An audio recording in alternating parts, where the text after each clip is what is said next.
How's it going, everybody? Hope you guys are doing well. My name is Sam Lee, reading for writer Leonid and Melikhov, and welcome to Gaming Instinct's review of Diablo 4. After 11 years, Blizzard has finally decided to unleash hell upon the Diablo fans and release the next big entry into the franchise, Diablo 4. We have conquered and slayed many demons, collected a ton of loot, and most importantly, completed the campaign on a hardcore server with a barbarian. For those who do not know, a hardcore server in the Diablo franchise means when your character dies, they are lost forever and you start from scratch.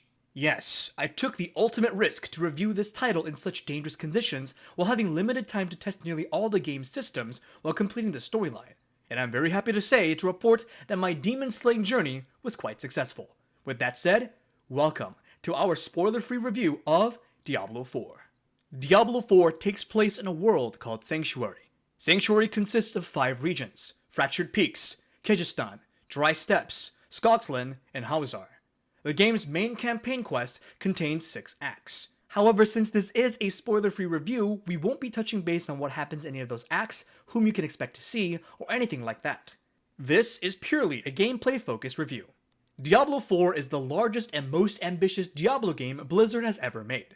There is a stupidly large amount of side content for your characters to explore, including over 100 dungeons, plenty of ways to get loot, 5 different classes to play as, and 100 levels. Each region has a ton of dungeons you can conquer, and Lilith shrines to find that increase a variety of stats for your character permanently, regardless of your toon's level. There are sellers where you can complete random events for loot and an orb currency you can gamble for even more loot. Best of all, completing these activities will reward the player with renown points, granting an additional talent point for your character's talent tree, awarding you extra gold, and giving you a higher capacity for healing potions. It's a great system because there is always a reason to do something beyond simply earning loot. The best part about all this? The future characters you create will start with those additional talent points you've unlocked, even if you're at level 1.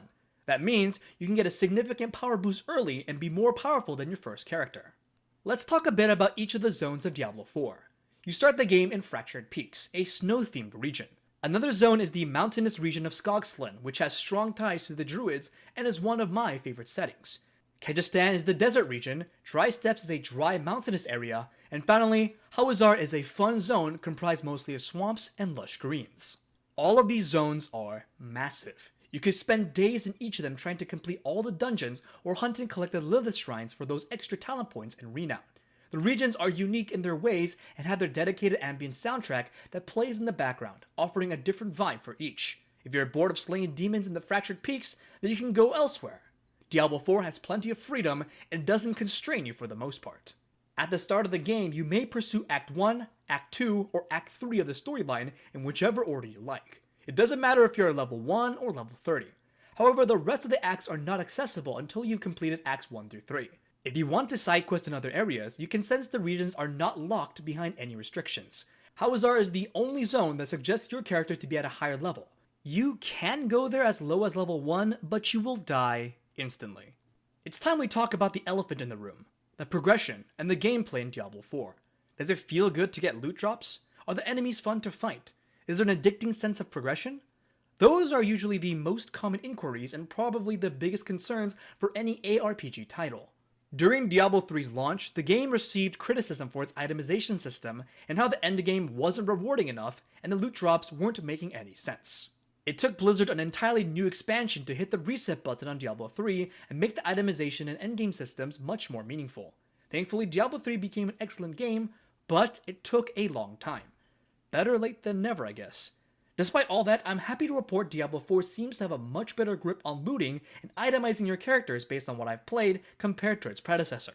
I must be transparent here and disclose that we've only gotten 10 or so days to play the game before the review servers shut off. And with how time-consuming and grindy ARPG games are, there's no way to make a perfect judgment call about the late endgame progression. With that said, I will do my best to tell you about my journey of slaying the denizens of hell, looting, and how it all felt when I finished the campaign. As I've stated before, I took the risk of playing the barbarian class on a hardcore server. Making one dumb mistake could potentially end my entire run. Why did I decide to play on a hardcore server? To be frank, it was simply because that's how I enjoy playing these games. It also shows how far you can push your current builds while trying to stay alive. I will admit that I've lost 5 characters in the 15 to 25 level range. 4 of them were barbarians, and 1 of them was a rogue. But then, my 5th character, finally managed to beat the campaign and defeat the final boss. It was a fun experience from start to finish. What I liked the most about going through the game on a hardcore character was the decision-making process. Should I blaze through the campaign as early as possible and then do side content? Or should I play more safely, level up as high as possible, get decent items, and unlock extra talent points by completing the region objectives? Here is how I ended up playing. I decided to go for the optional content route before completing the main campaign because it gave me extra talent points to obtain the build I wanted earlier in the game. With the desired build, I was confident enough to face a main story boss. On top of that, it also gave me a chance to get better weapons that I am still leveling. I was never wasting my time, and it made things much easier. The player is no longer put in a corner and forced to do a specific thing to progress their character. Instead, they can play it however they like from the get-go. Eventually, you do have to finish the campaign to unlock the super late game stuff, but I think that is more acceptable. When you beat the campaign on a single character, you won't have to do the campaign ever again if you roll a new character. Instead, you get a permanent choice before the game starts. You can either make a fresh tune and go through the entire campaign again, or go to the post-campaign world at level 1 with all the base endgame items unlocked. Believe it or not, I did end up losing my Barbarian at level 51.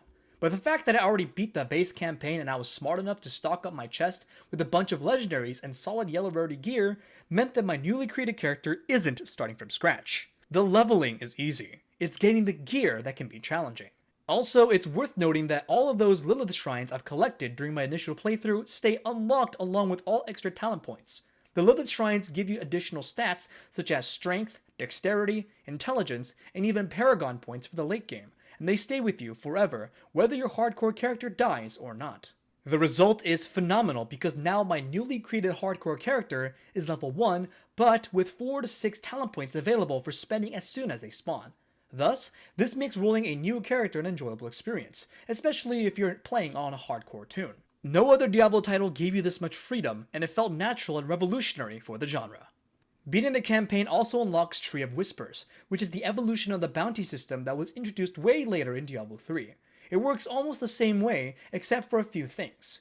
The player does not need to restart the game world to get new bounties. Instead, they naturally appear throughout the 5 regions. Completing different bounties grants you Grim Favors. You have to earn enough Grim Favors to satisfy the Tree of Whispers, and in exchange, they give you a cache that contains rings, pants, weapons, and other items. You can choose only one cache out of the 3 offered.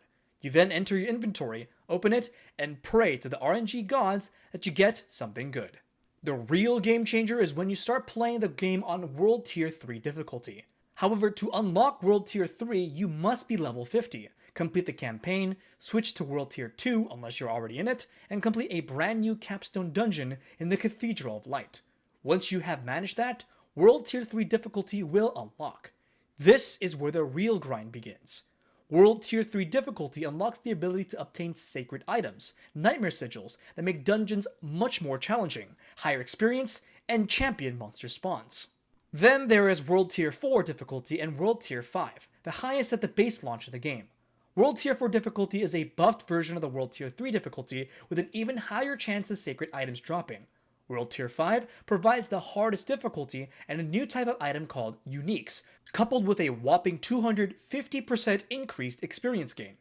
I did not have the time to try anything above the World Tier 3 difficulty as it is extremely time consuming and requires a lot of planning and preparation, especially on hardcore difficulty where any mistake can send you hundreds of hours back. During my review, I was more focused on the core gameplay, the classes themselves, and seeing how all the systems work off of each other. For the most part, I was alright with how the loot progression was working. However, there were a few things that I did not like. Good weapon drops can take a bit too long to get. For example, when I was level 40, I was still getting high level 20s and early 30s weapons, which was quite annoying. My weapons were constantly behind, and even on World Tier 1, it would take a while to take the mobs down because I would level up too fast, but stay behind on DPS. Granted, there were times when I did get lucky, but there were also times when the best alternative was to sell all the useless loot for gold, and then go to each town's vendor and hope they have a good weapon for sale. Believe it or not, vendors in this game are much more reliable on good items than in previous titles. While this may turn some people off, I thought it was nice that there was another option to optimize your gear.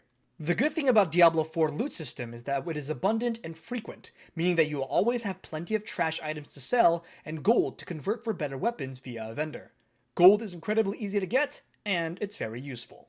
Another great thing about the itemization system is the ability to extra the special effects off a legendary and then imprint it to a better DPS weapon you already have. For example, you may get a legendary drop with horrendous stats, but its special bonus is good for your build. You can go to the occultist and have him extract the effects from the legendary and put it into your inventory. You can then take that effects and imprint it onto a different item. It's an incredibly flexible system that allows you to add special legendary bonuses to multiple items instead of just a weapon or a chest piece. If you already have good legendary affixes on your weapons and you don't want to replace them, you can put another on a ring, chest piece, or something like the amulet. Systems like these make the game feel much more rewarding and exciting. Legendaries rarely go to waste because even if the special affix doesn't fit in your build, you can still extract the affix and save it for a different item on the same realm, or try a different build. Gone are the days where you have to start a grind from nothing on multiple characters. Instead, you can choose just one character you enjoy and use them to farm for others since the stash allows you to share items across all your characters. The only caveat is that the Eternal server is separate from the Hardcore server, so you must start from scratch at least twice if you play on both. Then there is the Jewel Crafter, which works similarly to previous titles. You collect gems, craft them into better gems, and put them into sockets for extra stats. Each colored gem provides a different stat bonus. Also, putting the same colored gem into an armor piece will grant a different stat than placing it into jewelry such as rings, amulets, or weapons. The best way to look at gem crafting and socketing is to pretend that it's a minigame where you're trying to crunch your stat numbers for the optimal result and figure out what to put and where to put it. It can be a bit time consuming, but optimizing gear via socketing gems is quite enjoyable. It adds another layer of depth and gear optimization that's not too complex and easy to follow. So, how did leveling from level 1 to level 50 feel during a hardcore session? For the most part, it felt pretty good, except for weapon upgrades as I mentioned earlier. Overall, the itemization progression did feel a tad slow for a bit, but that tends to be normal for the early game of ARPGs. Switching over to World Tier 2 is a waste of time unless you've gotten super lucky with loot drops and have a solid build going. World Tier 2 does not provide any extra loot bonuses whatsoever. Instead, it takes longer to kill enemies and provides a bit of an experience boost and extra gold. It's much faster and more efficient to kill things on World Tier 1, get to the campaign, and get to level 50 so you can unlock World Tier 3. World Tier 3 is where things start to escalate and get super interesting. This is where you start seeing all the systems come together. And this is also where the players start getting major upgrades for their characters thanks to sacred items. In a nutshell, it's super hard to judge whether the endgame of Diablo 4 is fantastic or awful, simply because everything matters in the late game and not the middle or early game. Due to limited playtime, I was unable to test high-end builds and optimization, but I can confidently say that the itemization system is way ahead of the game than Diablo 3 was at launch or even later in its life cycle. Overall, there is a ton of content in Diablo 4 to keep you busy for a good while.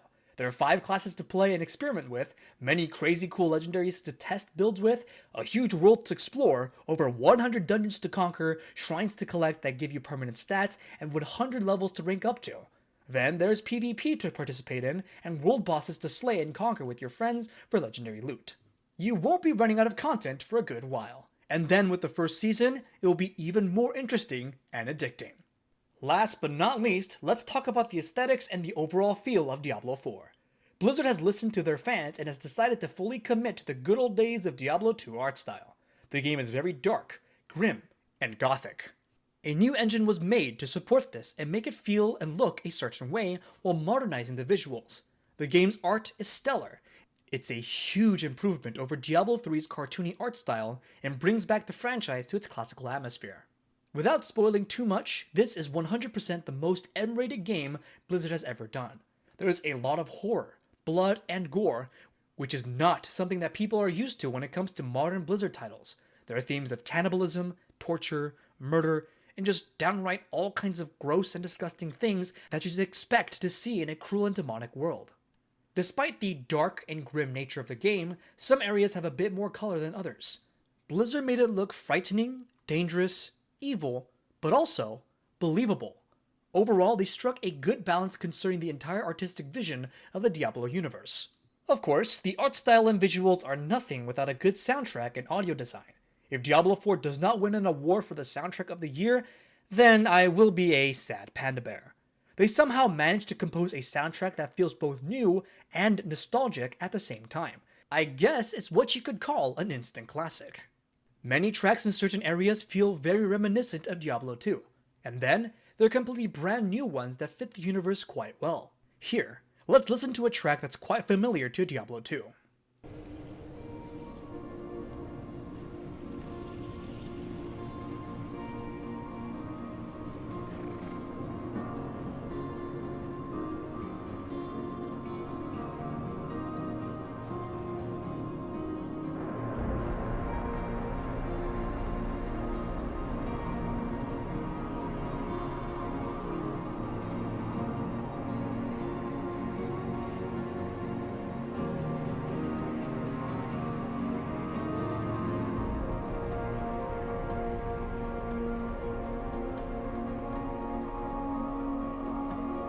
Now, here is another track that's brand new but just sounds really awesome.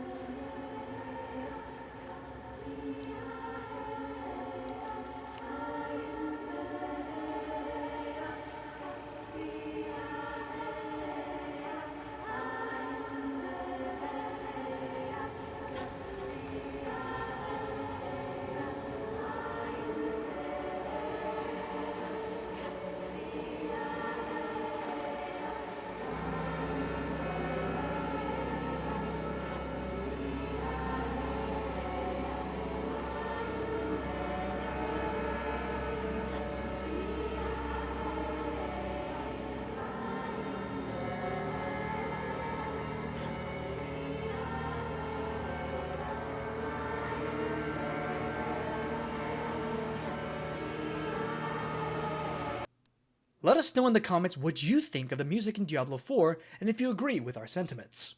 The audio design during combat is excellent. All the sounds feel like they carry weight to them, especially the barbarian with their big two-handed weapons.